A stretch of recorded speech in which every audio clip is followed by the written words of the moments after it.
It's the Two and Under podcast. It's Newcastle's 5th victory in a row against Brentford. That's what we're here to talk about. I am Jack in Brisbane on this lovely Easter weekend, and I've got Bobby in Ballarat. How are you, Bobby? I'm good after a win. A few issues going on, but happy to be here. And I'm not so. I've got the heater on, Jack, just so you know. So we're a bit cold down here. Oh gosh, yeah, it was about. I think it felt like 15 here today, so that was quite cold. So we were walking around the park in jumpers. It's getting cold, and we've also got Dimi, who's also in the freezing cold Melbourne. How are you, Dimi? Good, mate. It is very cold here. As you can probably hear, I'm a bit under the weather. The weather's turned to shit here, so I think the lack of sleep and the shit weather is probably just catching up to me. But just like Bruno, I'm hanging on to the end of the season. We've already established, Dimi, that it's not the weather that's making you sick. It's the fact that you're running on 1 hour's sleep because you watch. It's the accumulation of points, or in this case, the accumulation of no sleep. So, yeah, can't argue. All right. Well, Bobby, I'm pleased you made reference to a few issues there because obviously this is a Newcastle United podcast. Obviously, we had an amazing win, and we're going to talk about that. But we are going to get into VAR as well again, and in particular reference to what happened in the Spurs v Brighton game, which does have a impact on Newcastle. But I think just for the pure injustice of what happened, I just watched the highlights before, and it's absolutely disgraceful, really. So there was obviously the VAR issues in the Newcastle game as well. So we will get into it all, but I want to focus really on Newcastle's 5th win in 5 games. The 3rd win in 6 days for us. 6 massive days, 3 massive wins for Newcastle. It's the 5th game in a row that we've scored 2+ goals. So we've scored 13 goals in total over those 5 games. It's a second come from behind win in that sequence. So before Forest, we hadn't won any games at all after losing. And we've done that twice now. I like the stat about London. We're unbeaten in London in the league this season. Wow. We've only got Chelsea still to play. I think we've won 4 and we've drawn 2 now. It's only the second time a team has beaten Brentford at their stadium, Arsenal with the other team. And it's the first time this season that Brentford have had back-to-back defeats. There's a lot to talk about in this game. It was very much a game of 2 halves. But Bobby, you first. It was about 2 a.m. when the final whistle went in this game. How did you feel when you heard that whistle go? Relief, really. I think at halftime we were on the chat a little bit, and I don't think any of us were quite happy with the performance, and we're all a little frustrated at what was happening. But that second half, a few different changes. Credit to Eddie Howe again to have a plan B and to change it up to see what was not working for us and mix it up a little bit. So, relieved I think was the feeling, but proud as well because I think me and you, Jackie, said that 4 points in these 2 games would have been a stellar result. So to get 6 is just magnificent. So, yeah very happy.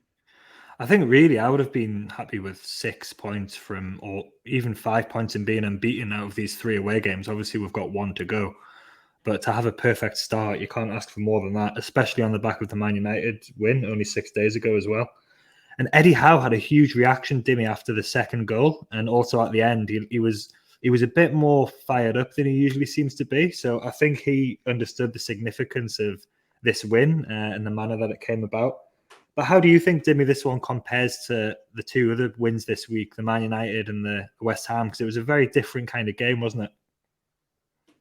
Arguably, to be fair, the best win out of the 3, I would say. I think you could see in the first half that the players are running out of legs. There's obviously not that many changes that happen game to game. And when you have 3 games in 6 days, there's going to be a toll, especially the way we play. So we did look heavy-legged. And the fact that we were able to sort of compose ourselves at halftime, Eddie make some changes and completely turn the game around. And to be fair, we probably should have scored 3, 4, 5. We'll get onto it later, but we should have put the game away and not sort of shit ourselves for the last 5-10 minutes as they were humping long throws in the box. So that the fact that we came back from 1 down, Brentford's a quality team at their ground, small ground with a parochial home crowd, I think is definitely the best out of the 3 and probably just confirms what a stellar season we're having. Yeah, and Bobby, how significant do you think that this run of wins might be at the end of the season? Because we've kind of had a few other points of the season where we've won games. We won 8 out of 9, I think it was, at the start of the season. So I just keep going back to that Miggy goal against Wolves. I think that was such a massive goal because I think that gave us the confidence to go on and win these other games. I think if we'd have not beaten Wolves in that game, we would have gone into Forest feeling a bit worse. So I just keep going back to that goal, and I think that's really kick-started what's been an outstanding run. But how significant, Bobby, do you think that these 3 wins could be come the end of the season, this sort of run we're on? Well, it probably puts third place into perspective now. Like, it gives us hope for not just top 4, but actually third. I think what this run does is cement our places, the best of the rest. I think Arsenal and Man City are fighting it out for the title. Clear, front runners in that regard. But our season deserves to be where we are. And, I think this run of form just solidifies what we have been all about all season. And you're right, we have had these patches of wins and they've all played their significance. But I think this one now, I'm now more confident than ever that we can get that third spot. I think doing it on the road, doing these games and having this sequence, I think now, I think it's third place is ours for the taking. We'll have a look at the league table a bit later, but I saw something about how only 5 games ago we were a point behind Liverpool, and now we're 13 points ahead of them. We've played a few extra games than they have in that time, but still, that's pretty amazing. And there was a point where Man United looked like they were out of sight as well. And to have clawed them back, and the goal difference keeps ticking up as well. So it's kind of worth an extra point. So we've got 2 huge games against Villa and Spurs coming up, and I think they're both top 6 teams. I think if we can win those, I think it'll be very difficult for anybody to stop us getting top 4 at least, and possibly top 3. But this game didn't start very well. I'm not sure we thought at half time we were going to be in this position that we're in. So that makes it kind of even better. But this is the team. There was a little bit of a surprise, I suppose. Not a surprise to anybody within the club, but we didn't know that Maxi was injured again, although it's probably a decent bet that he would be at some point. So the goalkeeper was and the back 4 were the same as ever: Pope, Trippier, Shaw, Botman, and Burn. And then we had Bruno, Longstaff, and Willock in the midfield, and Murphy, Joelinton, and Isak came in for Wilson.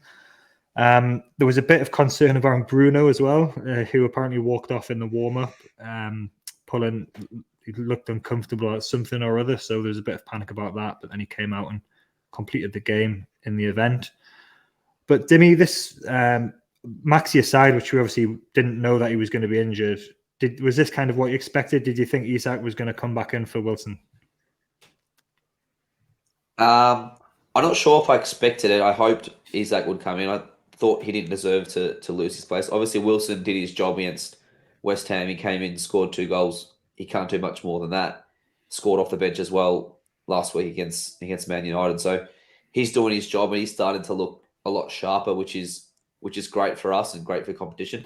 I was a little bit surprised, to be honest, that Gordon potentially didn't get a go. I thought he may have got a start, and potentially Murphy might have got a rest because he's been busting his nut lately, and he probably deserves a game off. So I thought that could have been another change, but besides that, it's probably as expected, and yeah, good to see Bruno could make it through the 90. There was a few rumours that he was going to be out. Yeah, and Bruno's such a huge player. Like, even when he doesn't seem like he's even when he's not that noticeable, he's still just so good and so quality. He controls everything, and he's very resistant to opposition teams pressing him and getting into him. He just retains the ball and pops it off. So even when he's not outstanding, he still is outstanding, if that makes sense. He still makes the team tick, and we still play so much better when he's in the team.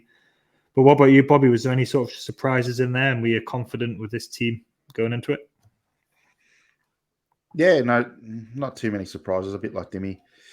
I would have, not expected, but thought that Gordon would get a start sooner or later. And whilst Murphy hasn't done anything wrong and deserves his place, I think, this rotation now that we've got some depth, would have happened. Obviously, Maxi missing was a surprise to all, but nothing there that I wasn't concerned about, and I thought the way we're playing in our form, we could do the business. It's pretty unlucky for Wilson to come in, score 2 goals, and then get put on the bench.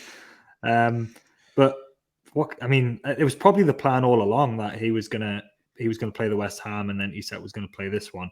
And obviously, in this one, he played just as big a part as Isak as well when he came on. And we're going to talk about that because that was a amazing bit of management, I think, from Eddie Howe, the subs he made at half time.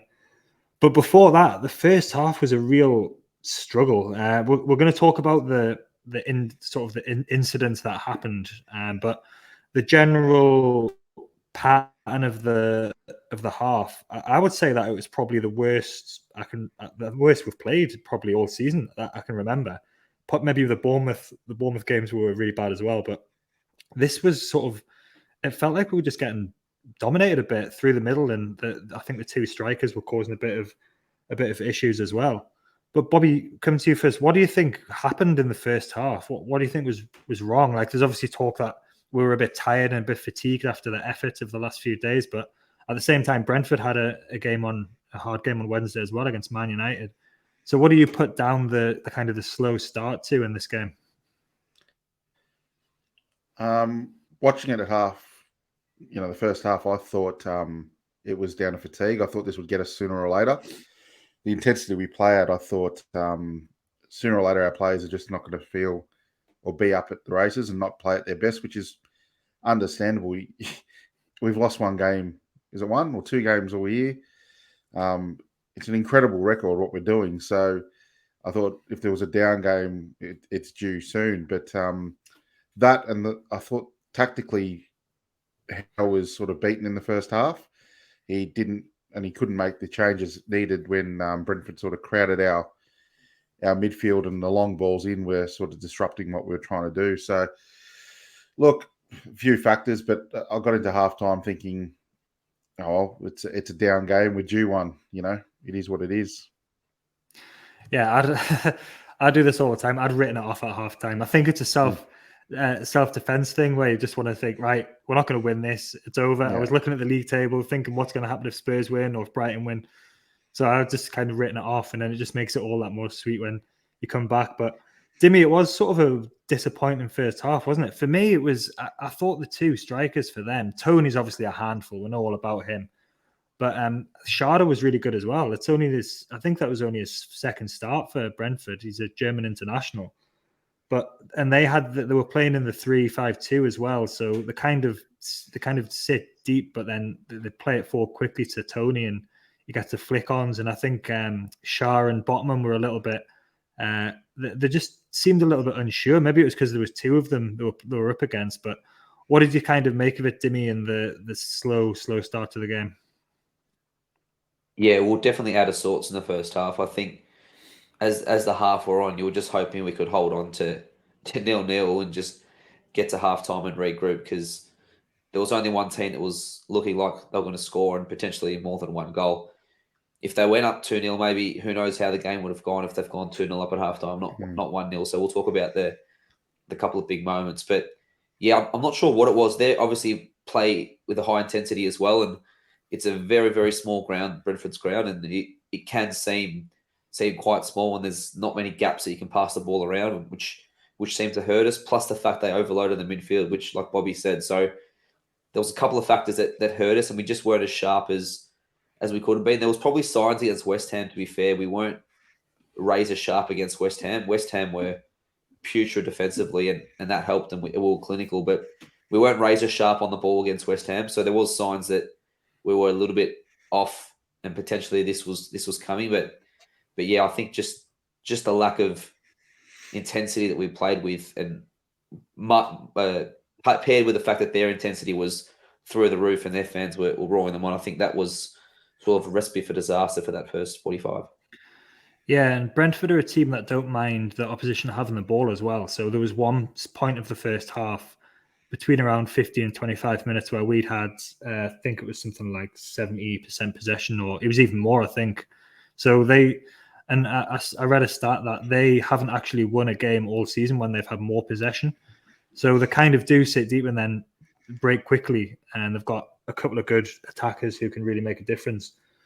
But it was a very eventful first half. There was a lot of incidents, and it was mainly at our end of the pitch, our defending end. The first one was the Tony goal on 9 minutes. It was kind of, we let the cross come in, and it was a good header. Pope made a really, really good save. First of a few good saves he made in the game. And then Tony was on hand. Dimi, this one, did you think it might be offside when it went in, or was there any kind of thought of that? Because to me, it just looked like a goal, but I did kind of hope it would get pulled back and get looked at like they all seem to these days. From the first effort, in terms of when Tony scored, it didn't look offside. It just looked like he got in behind us, and it was a clean goal. But even from the first replay, it did look like he was leading ahead of the last man. So you were hoping that was going to be disallowed, and it was sort of reminiscent to the previous Brentford game at St James's Park, where they actually did score first, but it was disallowed, and it sort of gave me thoughts to that. Obviously, I wasn't expecting a 5-1 return after that, but it did remind me of that they did come out of the blocks quicker than we did. Same thing happened at St James's Park, and you were just hoping that VAR weren't going to fuck it up and sort of just do their job.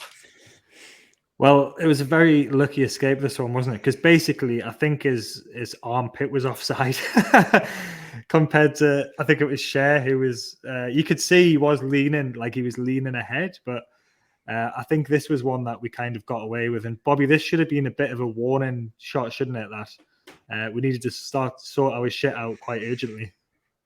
Yeah, we just looked off the pace at that point, and I think the comments were flying in on our chat that what are we doing? We haven't seen us play this badly for a while. So I think when that went in, I think the initial reaction was, it was coming, and then we were lucky with VAR actually getting a correct decision. But we know with VAR, it's all chook lotto most of the best of times. Yeah, well, what happened after that was we didn't really take it as that's the point where we did get back into it a little bit, and we had a lot of the ball, but they were still threatening when they were going forward. And then I was talking about Shah earlier getting beaten. He just got beaten all ends up on the touchline. And then Botman was like, right, I'm just going to, I don't care. This isn't going to be a VAR one. I'm just going to absolutely bulldoze him. And there's absolutely no doubt about this penalty whatsoever. I don't care how one-eyed Newcastle supporter you are. Dimi, you're probably the most one-eyed Newcastle supporter. That was a penalty, wasn't it? It was one of those tackles that you go, oh yeah, that he's got it. There's not much you can say that he didn't do. Look, I don't think it was a red card challenge, but it was probably orange. It was probably between yellow and red. It was not a great tackle, and just completely wiped him out. I think it just summed up really that the centre backs were a little bit off, and yeah, that was just clear as day. The funny thing as well was he could have kind of just ran, like Botman could have just ran and jumped past him, and he still would have put him off, and he wouldn't have touched him, and he wouldn't have got but he just absolutely clattered him. But I suppose when you're 6'4" and built like him, it's quite hard to get out of the way. But at least with this one, there was no doubt and there was no complaints about this. That was definitely a penalty. Up steps Ivan Toney, who scored his previous 32 or 31, I think it was. He doesn't miss penalties very often. But then he came up against Nick Pope. Came up with, that was a really good save. It's not very often that a goalkeeper catches a penalty. He didn't pat it away. He actually just caught it and fell on it. But you probably weren't expecting Bobby that to be saved with Tony's record. No, you put it down and you walk off to get a cup of tea or coffee or whatever you need at that time of night. You think we're 1-0 down, and fair enough too. I thought at that stage, I thought the challenge from Botman deserved a penalty. It was brought out of frustration, and the frustration we were feeling as fans from the game. And I thought, all right, 1-0, I'm going to go get a cuppa. And then you turn around and it's in his hands, and you think, what the fuck just happened there? You got to replay exactly what happened. I don't think it was a great penalty. I think he tried to confuse which way Pope was going, and Pope guessed right. So yeah, well, lucky for Nick Pope. Nick Pope. Yeah, it was a good save, and it was another let off though, because we did deserve to be behind by this point. We've had the disallowed goal and the saved penalty, but you kind of think that when that happens, you're going to get a bit of a boost, like it's kind of as good as scoring a goal yourself in a way, saving a penalty. But then about 10 minutes later or so, there was another incident, and this was bollock. This was bullshit. This one. So we're going to talk about this in the context of VAR again. I think the problem with this was I counted, or didn't count, but I saw afterwards when I was watching, there was 4 minutes between the incident, which was Isak kicking or making contact with the attacker in the box. There was 4 minutes between that and the penalty actually being taken. So there's a couple of issues, which is, firstly, was it a foul? Which I don't think it was. I don't think Isak was looking at the attacker. And it's also the consistency thing, because so many times this season, including last week, Shaw got kicked in the head against Man United. And it's happened a few other times where there's been contact like that in the box and we haven't been awarded a penalty. And I'm sure it's happened in other games to other teams as well. But for some reason, this time, the VAR referee decided to look at it for about 3 minutes. And when it kind of starts ticking over like that, Dimi, you start getting worried, don't you? You kind of start thinking, this isn't good. This isn't looking good. And especially when he then sends him to have a look, you kind of know that it's going to be given there, don't you? Dimi, what was your take on this decision? Yeah, it's a sham, to be honest, because we've been told for years that, or since VAR's come in, it's the clear and obvious error that it's there to overturn. So if Pork Chop VAR official is watching it for 3.5 minutes and he's got about 50 different camera angles they're going through, they're reversing it, they're playing it, they're reversing it. It reminds me of the hot spot or the snicker in cricket, where they're just trying to find something that's not there. But the more you look at it, the more you might find something. And the referee didn't call anything at the time. And in that incident, you just got to go with the referee. If you're not going to make a decision after 20 seconds or 25 seconds, it's not clear and obvious, move on. There should be like a clock or a stopwatch or something on this incident. If you can't make a call in 20 seconds, it's not clear and obvious, you move on. But you're right. As soon as he's gone over to the TV, you think, oh, he's going to give it 100%, because there's no way he's watched it, or the VAR's watched it for 4 minutes, recommended him to go have a look at it, and then say, yeah, nah, it's not a penalty. So it was going to be given after that. And look, they deserved the lead, but it was the process was ridiculous. Yeah, so this is what Jamie Rubin said. Obviously, he's biased, but he went on Twitter and he said, not specific about today, but it's clear VAR, whilst a positive addition, takes too much time and varies too inconsistently from game to game. He said, perhaps we should allow VAR officials to review the play only twice for maximum 1 minute. And if they can't derive an opinion from that, then it's unlikely to be a clear and obvious mistake, and the on-pitch decision should then be allowed to proceed. That's basically what you've just said there, Dimi. Bobby, what was your take on the kind of the incident itself? And then do you agree with what Jamie Rubin and what Dimi said there about the process of VAR? The only thing I don't agree with what Jamie Rubin said is that VAR has been a positive addition. Yeah, me too, yeah. It is not, in no way, shape or form has VAR been a positive addition. Even when what's happening is with the Joelinton goal last week, with the sharp pass and stuff like that, it's just so mind-numbing with what goes on with VAR at the moment. What was I feeling at the time? It was like Benny Hill music going on. I could not believe that they were fucking reviewing this thing and they took so long. And then, as Dimi said, once the ref gets called over, you go, nah, surely not. He's not going to award this penalty. That can't be right. We've just got flashbacks of every player being kicked in the head in our box, and this is going to be paid. You're not serious. And then when it is, it's just a clusterfuck. It is. It's honestly, it is just. We'll get on to more discussions on VAR later where I'll probably explode. But no, at the time I was fuming, to be honest. Yeah, it wasn't good. And, it's just the process just takes so long. And I think a problem with this is that the referees need to have some balls here, you know? Like, I don't know whether Darren England on the VAR is more experienced than Kavanagh, who is the ref, but it's only happened once this season, as far as I'm aware, where the referee has been sent to the monitor, and then he said, "No, that's wrong. My decision was right." And that was Michael Oliver, who's an experienced and really good ref, who unfortunately doesn't referee us because he's a Newcastle fan. But that's a big. Go on. Sorry, I'll say one thing. When the ref gets a earpiece going, I think you should review this. They go to the screen and they're talking. You can see them talking. They're obviously talking to the guy. And the guy's saying, look, his foot was up high, da-da-da. They're influencing that ref. And you're right. Unless they're a strong character to say, no, you don't know what you're talking about. I know what I'm talking about. It confirms my decision, which 99% of the refs aren't of that caliber. Then, of course, they're going to overturn because the guy in the headpiece has a thought in his head. So it's convoluted as well. So it's a nightmare, to be honest. Yeah, why can't they send them to the monitor but not talk to them and say, have a look at this, there's a possible infringement or whatever it is, but don't actually say what they think the infringement might be and then let the ref go and make a decision. Because that ref has made a good call on the pitch because there was a lot of pressure from the Brentford players as well. He's made a really good decision, and then he's been pressurized really into going and reversing that.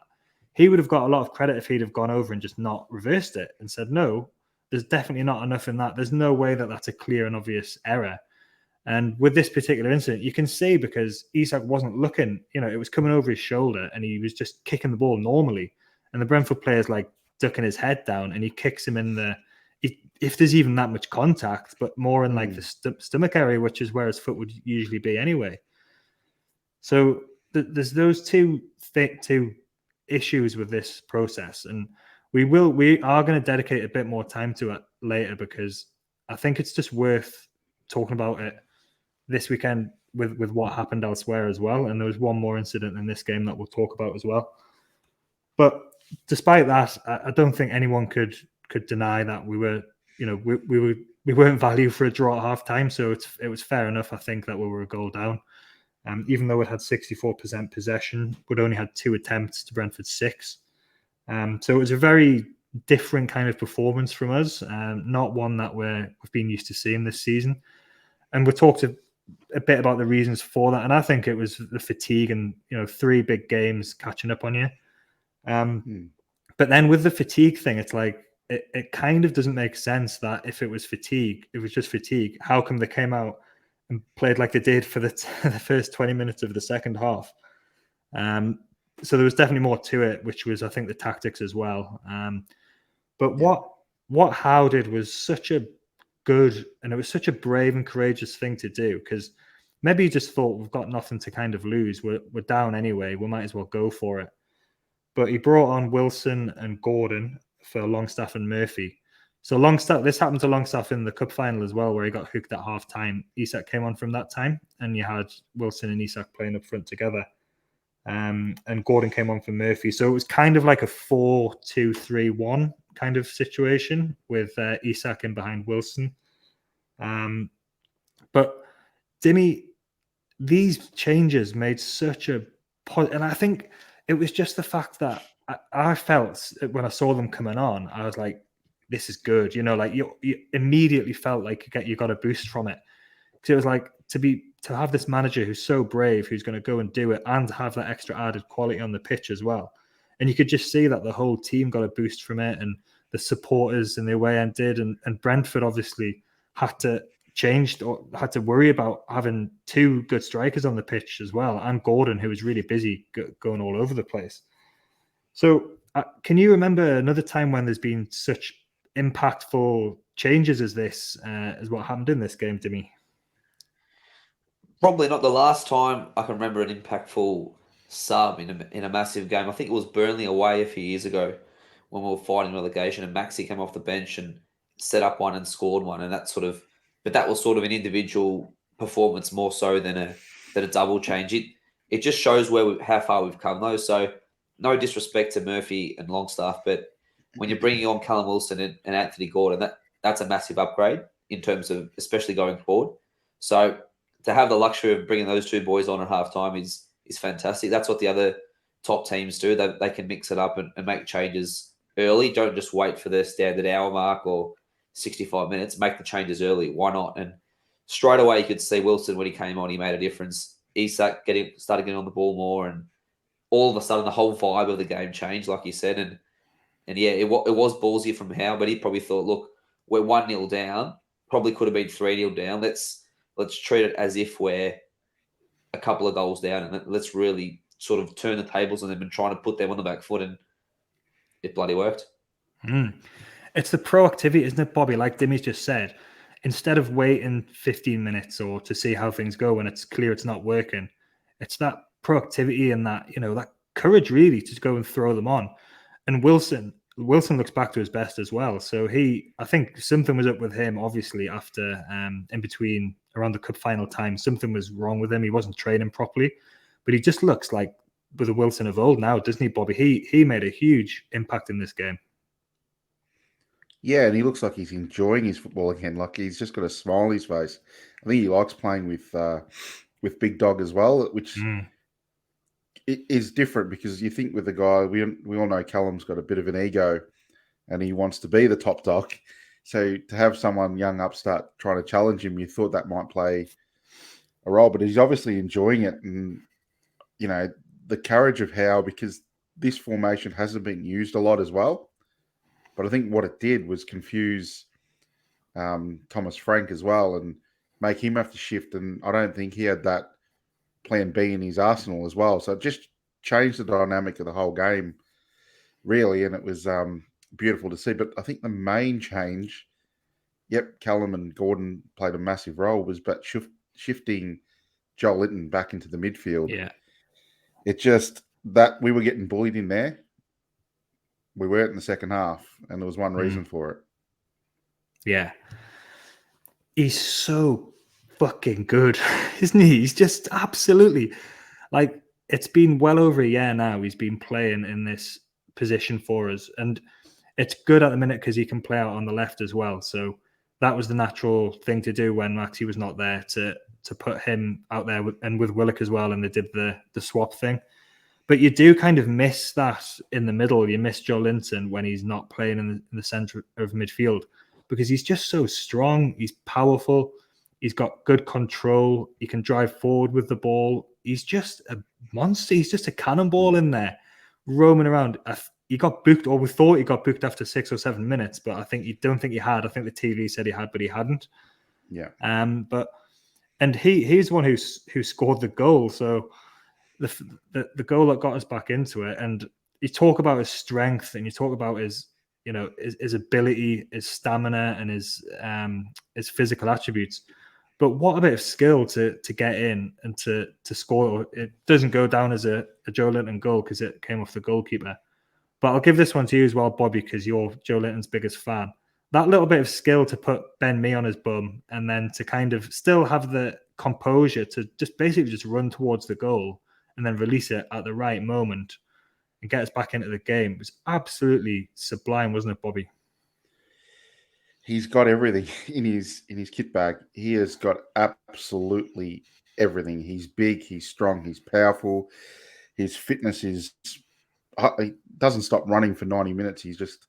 But he's got that deft skill and that touch and that know-how. In front of goals, he can freeze, but I think we're starting to see a little bit improvement in that area.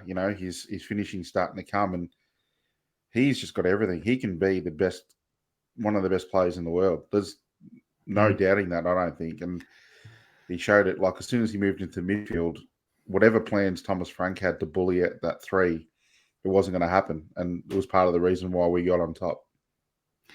And he's a huge part of the dressing room as well. Like you've obviously got, not the cliques, but you've got him and Bruno who are obviously close. And there doesn't seem to be any sort of separation with the other players. You have players who are close for obvious reasons, because that's always going to happen in a big group as well. But there's no sort of sign of sort of cliques or, everyone seems to just get on together. Yeah. And Joelinton's probably turned into a real voice in the dressing room as well. And he just leads by example. When you see him play like that, he's 26. How much more is to come from him, there's a lot more to come from him, and to have him with us in this part of the kind of the journey and the project is such a special thing. And he looks every inch the 40 million player that we bought and that we didn't see for a few years. And it just shows you what good coaching can do, doesn't it? He was absolutely brilliant in this game. And a couple of minutes later, so that gave us a real boost. And, you know, you're thinking, we're well back into this. And just the way we were playing was so good. We were streaming forward at every opportunity. And not too long after that, ice cold Alex again scored another goal. He got his 8th of the season. Dimi, you can have this one. Nice bit of play from Wilson. And it was good. It was good pressure, actually, to win the ball back. Bruno won it and Joelinton put the ball through for Wilson. Really good from Wilson. Like you said before, Bobby, he likes being the main man. Like he could have gone on himself and had a shot, but he saw his big mate in the middle there and he just laid it off. What about the finish, Dimi? He's just getting better and better, isn't he? Oh, it's world class. It's a world class finish. It's a perfect layoff, to be honest, because he can run onto the ball and sort of strike it perfectly. But I mean, the bloke is world class, and if he keeps improving at this rapid rate, I think 60 million is going to look like an absolute bargain, because the bloke is early 20s. He's sort of just scratching the surface of his potential. He's world class, and him in that little deeper role, making that late run, it worked perfectly. Wilson took the defenders wide, laid it off. It was a beautiful goal, and I think it gave Eddie a bit of food for thought for future games as well, that they can play together. And Isak coming from deeper can definitely work, and they can combine really well. And he's just I'm lost for words, to be fair, to talk about this boy, because he's unbelievable, and he's completely, for me, changed our outlook for this season. He's completely changed it in this last little bit, and he can definitely be the focal point for us in the next couple of years. It makes you think where we might be if we had him up front when Chris Wood was getting a lot of games, when Wilson was out or when Wilson wasn't fit. It took Isak a little time to get used to the league as well, but he had a really bad injury, which he sustained on international duty. So maybe it wasn't necessarily the worst thing, though, because it's let him bed into England and get settled, and then, you know, train a bit and see how the team plays and see how the team trains. And I know that Maxi said that he was been talking to him when he was in the treatment room as well about how they like to play together.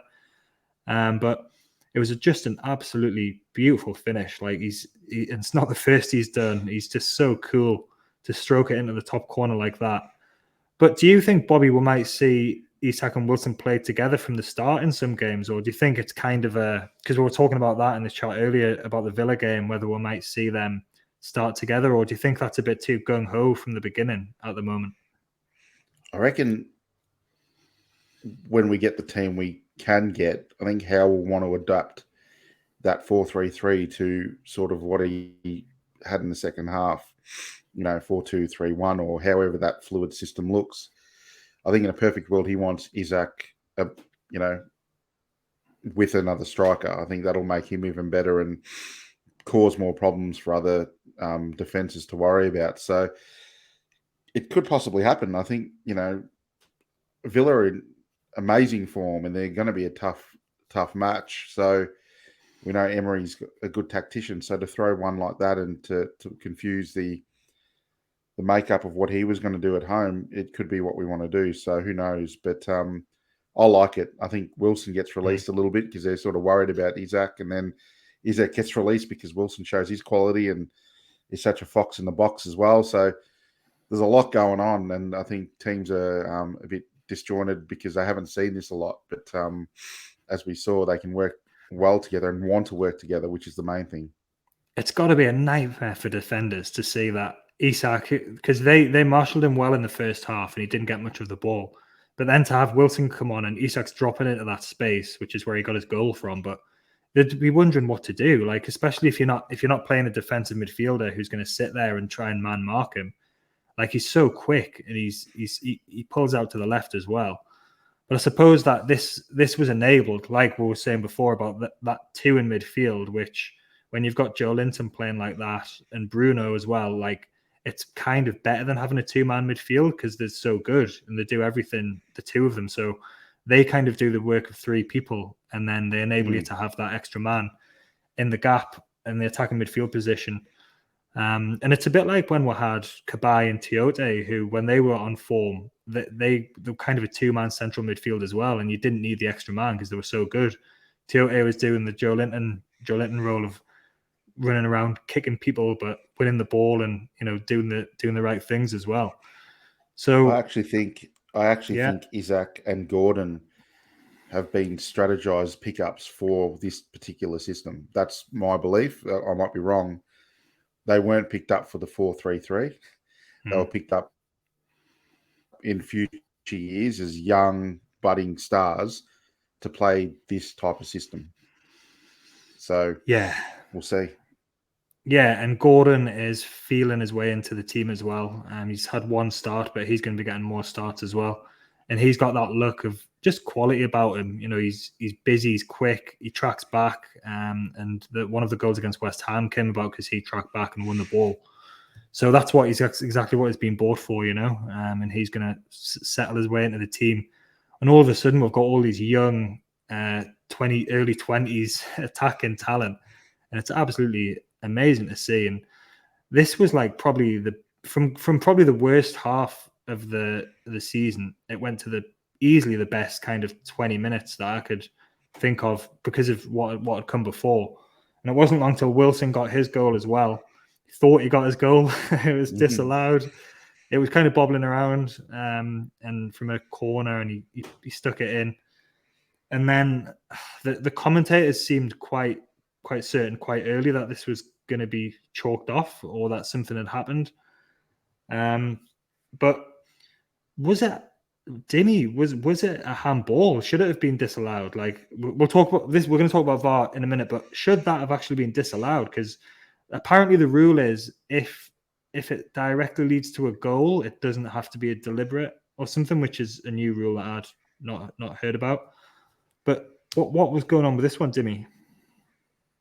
Yeah, that in terms of the first thing you said, that's definitely a thing. It's even not deliberate handball. If it hits your arm, and you score a goal, it's handball. Whereas if it hits your arm in the middle of the pitch and it's not deliberate, it's play on. So I don't know how that works, but that definitely is a rule. But I was under the impression, and I think I'm right, but I may be wrong, but if it hit the shoulder or the sleeve up to the shoulder, and then your arm's by your side, that doesn't count as handball. And it looked like, from the angle that we saw, it looked like it hit his sleeve. So the commentators did seem very certain. It did get chalked off pretty quickly after they started reviewing it. So I'm not too sure who knows what VAR's looking at. But to me, I think that was potentially a clean goal. If it hit his shoulder, his arms were by his side, I'm not sure what else you want Wilson to do. The ball came at him from basically point blank range. He can't just disappear. It's hit him. It's hit his. He's got an arm.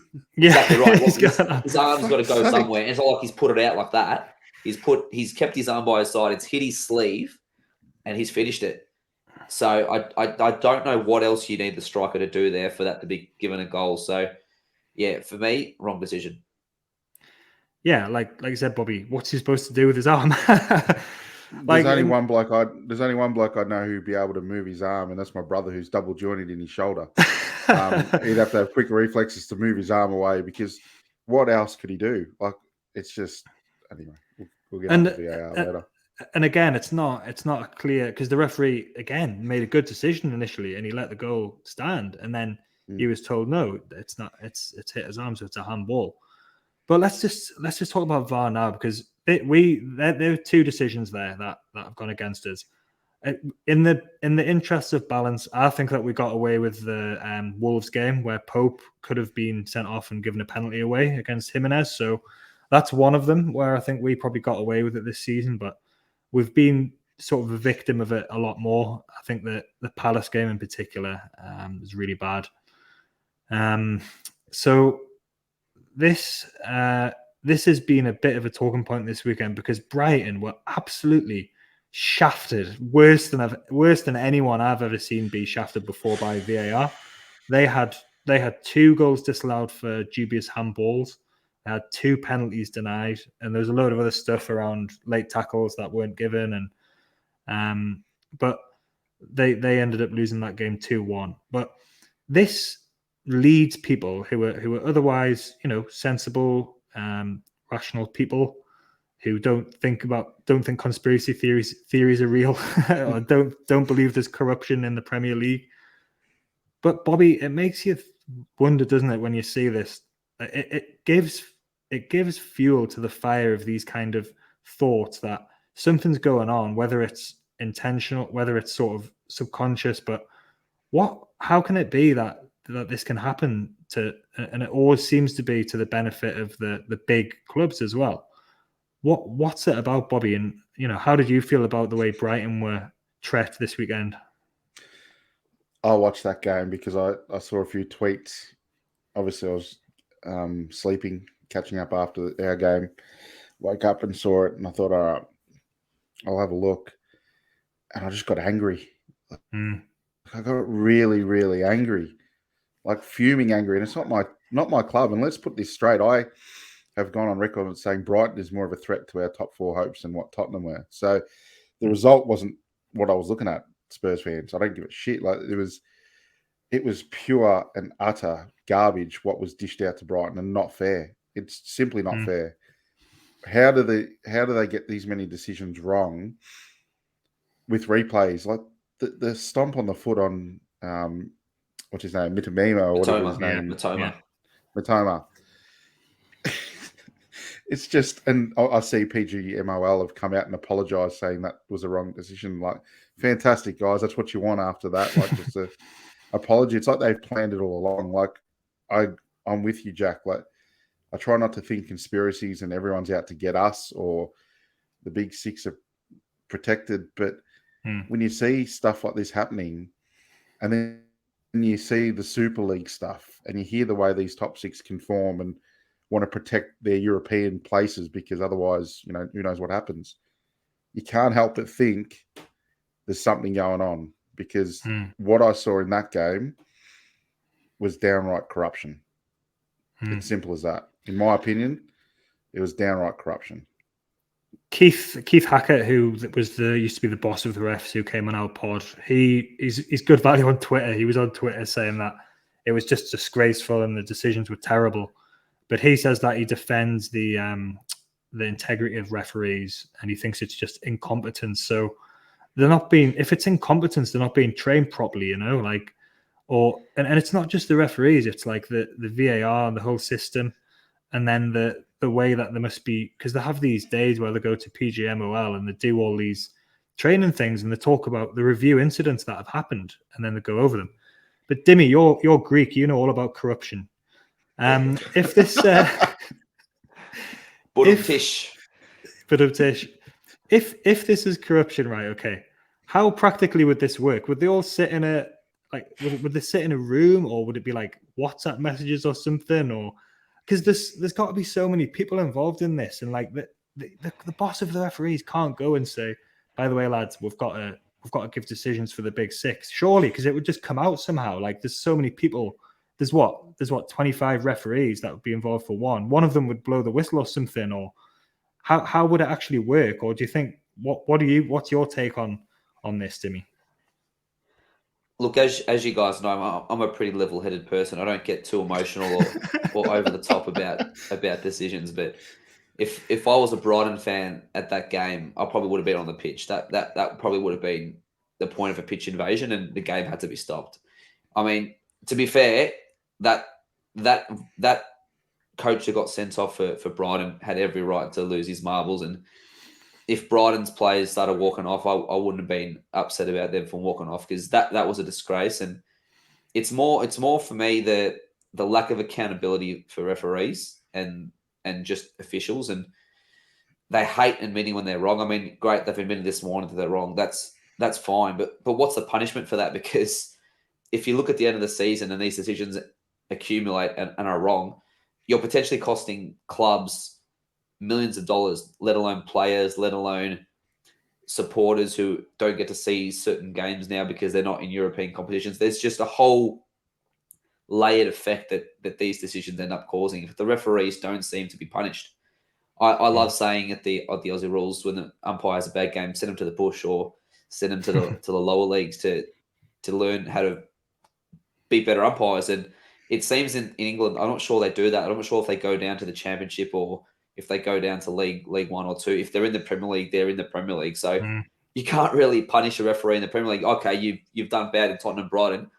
Go referee Southampton versus Bournemouth, or go referee another game. It's just a revolving cycle of incompetence. So the whole process of referees in terms of how they're scored is obviously wrong. But obviously there's not a lot of referees out there, which is another issue entirely. But yeah, in terms of yesterday's game, I mean, Brighton fans, I'm not condoning violence or pitch invasions, but they should have been on the pitch yesterday. That was disgusting.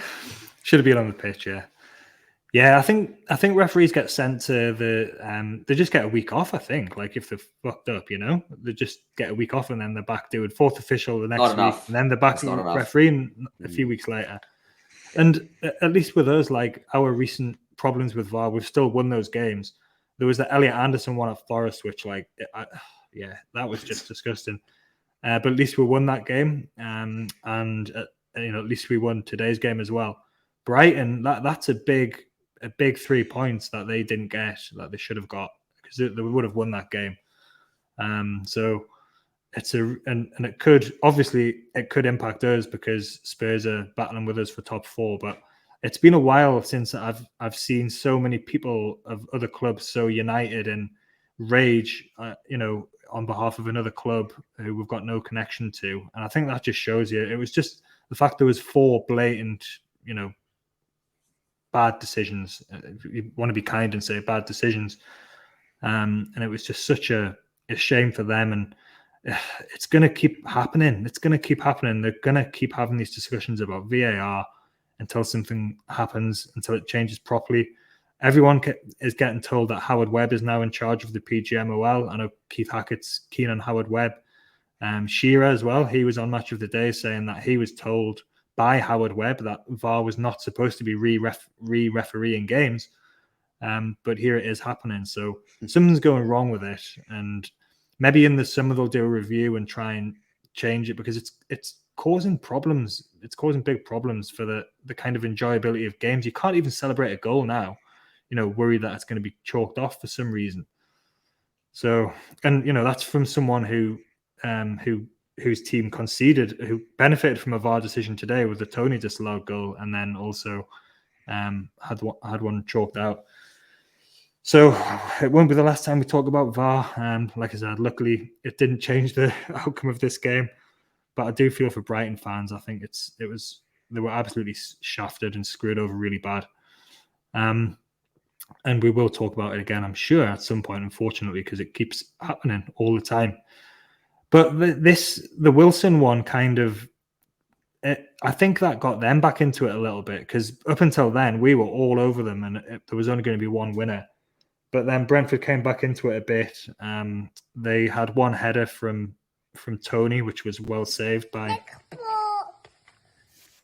Made another really good save down to his left, got that big paw on it and clawed it out.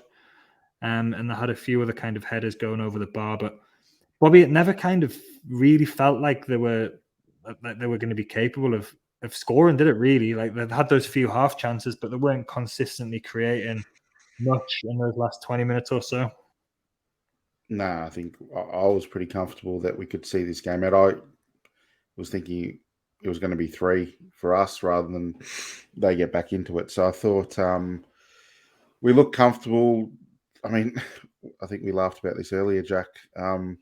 Someone mentioned about Brentford being stoked with energy.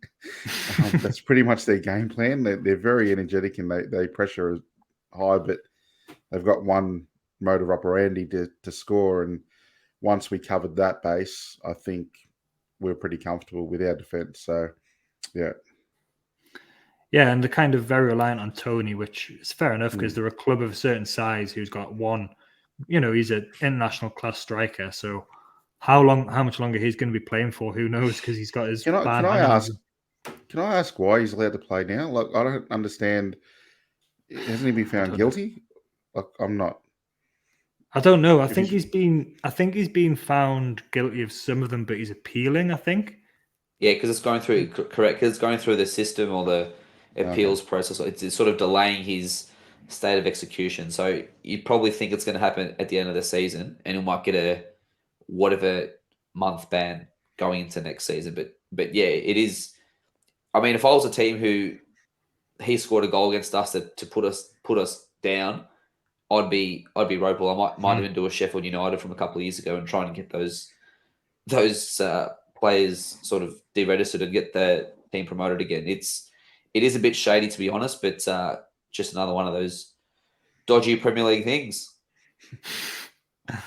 Yeah, it does seem strange, and he got picked for England as well in the last break, so which I was a bit surprised about because Gareth Southgate makes a big thing about how he likes Character. nice people and character. Yeah. But that was it. We saw it out, and like I said, we became only the second team to beat Brentford away this season. Every single time we beat someone, we seem to be breaking these clubs' records. It happened against West Ham, where I think they hadn't been beaten at home since September or something. And Newcastle roll into town, and we just beat them. We're a really fucking good team. Like it's taking some getting used to. And it's so good to see that we've clicked back into gear so well. And yeah, like we've got these two huge games coming up against Villa and Spurs. And I think if we can win them, I think we'll be nearly cracking the champagne out. Absolutely. I was just having a thought. I can't remember a Newcastle side being so good, so like rounded as well. Like I just think I've never been, even back in the mid-90s, Jack, and you might remember this a bit. I don't remember us being so good. Like back then, it was the attacking. We just out attack everyone. But we'd leave goals, the ability to score against them. That's what eventually led to our downfall in those title runs. But I can't remember us being so bloody good in all facets of the game and having this team that just I'm so confident in every week. Especially the defense. Like we've never had a good defense. So, and I think that's been the basis for everything we've done. But I think it's because we've got a world-class right back and we've got a potentially world-class centre back as well. So maybe it makes sense to put those players in and you become good, but it's the coaching as well and the system that they're all playing just works so well and it all makes sense and they're well coached and you can see it. And even though teams know what we're going to do now, like they still can't stop it. Like, we were over-reliant on Miggy scoring goals earlier in the season and he's been injured and he hasn't been missed at all, to be honest, like, which is funny to say that about your top scorer. But we've, Murphy slotted in and we've got Gordon as well now. So there's strength in depth. So I think you're right. Like we've only lost 3 games all season and we've conceded 6 less goals than anyone else as well. So it's amazing. Yeah. Here's the stats from this game. We have 59% possession. We had 10 shots to their 12. And we had more touches, more passes. And I think it's not on here, but I think we had more fouls as well, but it wasn't a particularly dirty game. But Dimi, do those stats sort of resonate with what you made of this game? Yeah, I'd like to see the comparative. I think the first half, we probably, if we had a shot or two, it wasn't really threatening. So most of those shots that we had were from the second half. So that does show that. It does also tell us there was 27 clearances there. So we had to defend a lot of set pieces, a lot of long throws, and I think we did that relatively well. And it was, to be honest, a little bit unexpected. I've seen a little bit of Brentford, but I didn't think they were going to turn into the Rory Delap long throw machine it turned into in the last 15 minutes. That was a bit surprising, but fair play to the lad. He was heaving them in there. But no, I think we did deal with them relatively well. Yeah, and the second half we had 8 shots in the second half, 4 on target. So like the West Ham game a bit, we sort of completely outplayed them for most of the second half. I think we're absolutely brilliant for that period of time. One thing probably that did happen was Gordon, who got subbed on, then got subbed off with 30 seconds, if that, to play. And he was pretty unhappy about that. Some people are kind of making a little bit of a fuss about this and saying it's disrespectful and he shouldn't react like that. I don't care about this. I think he's a young kid who just wants to play and he just wants to win. And he wanted to finish the game. And no sub likes being subbed off. But I think something happened with his ankle as well, didn't it, Bobby? Where Howe said that he was worried about his ankle, and it's not a big deal. This is it. It's a bit of a storm over nothing, Bobby.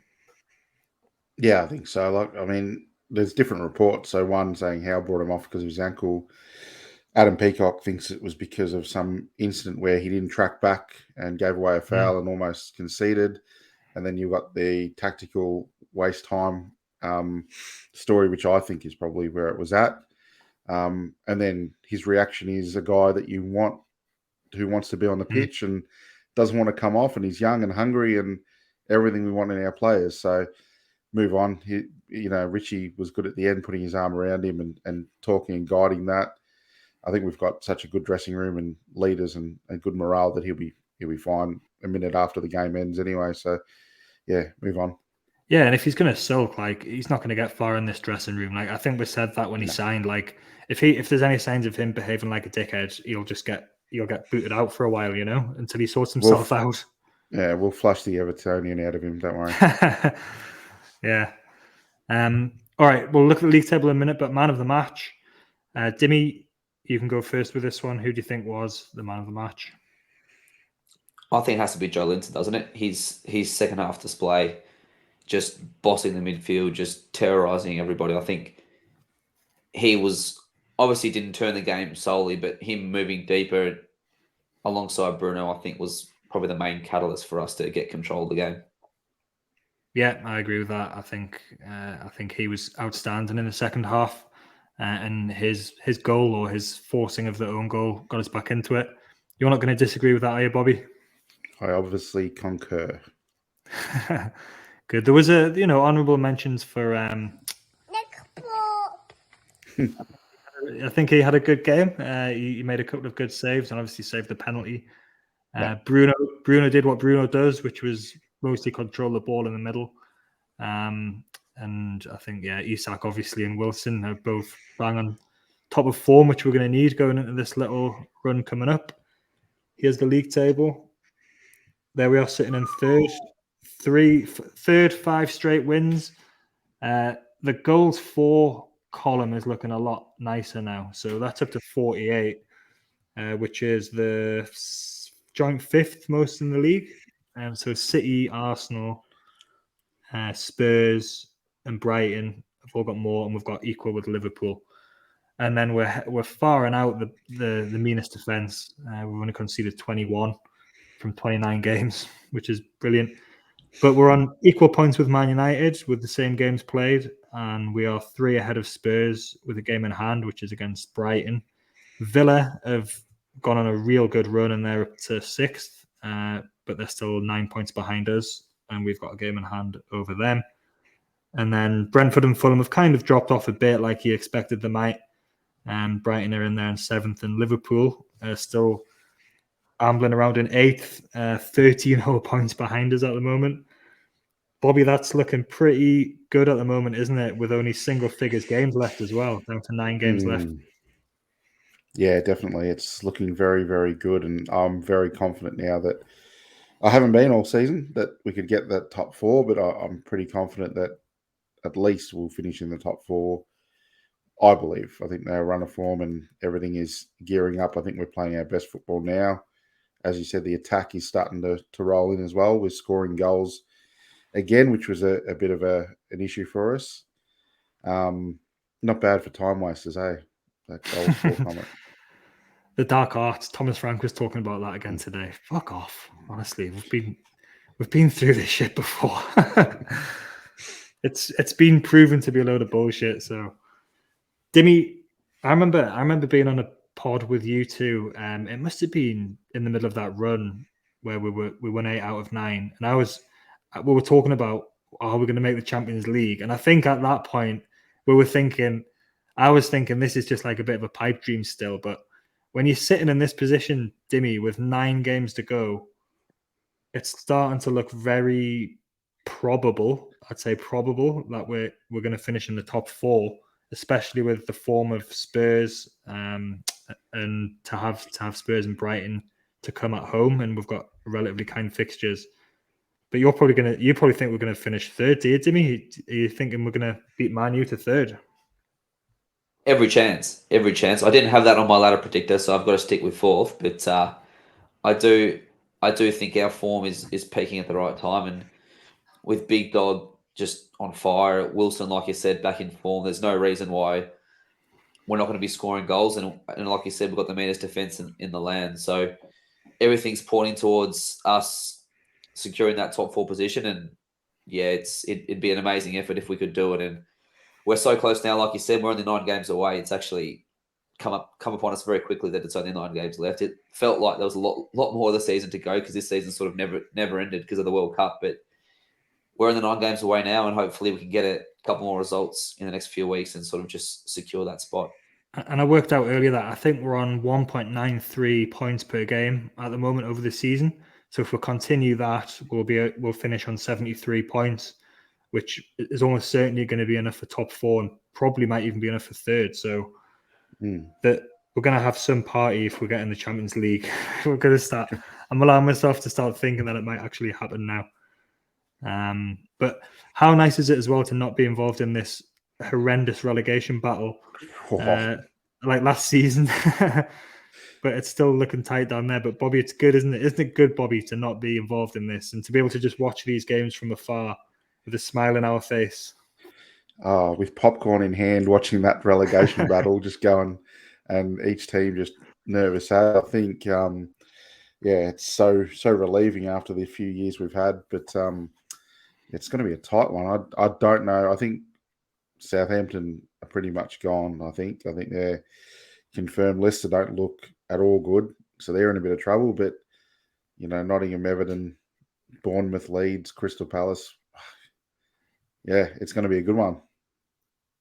And just looking, we've got 4 of that bottom 5 still to play as well. So there's another reason to be cheerful.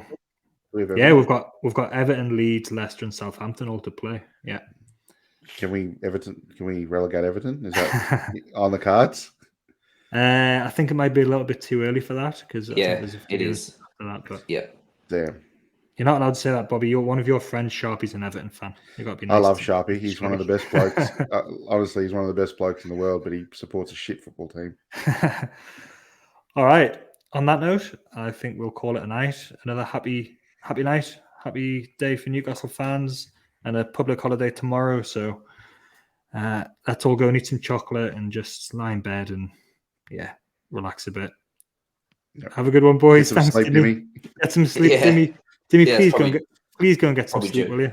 Probably do. Yeah, I'll probably have to give the NBA tomorrow at 3:30 in the morning. Probably have to give that a miss, but we'll see how we go. All right. I'll speak to you soon. Cheers. Happy Easter, guys. Cheers. See you.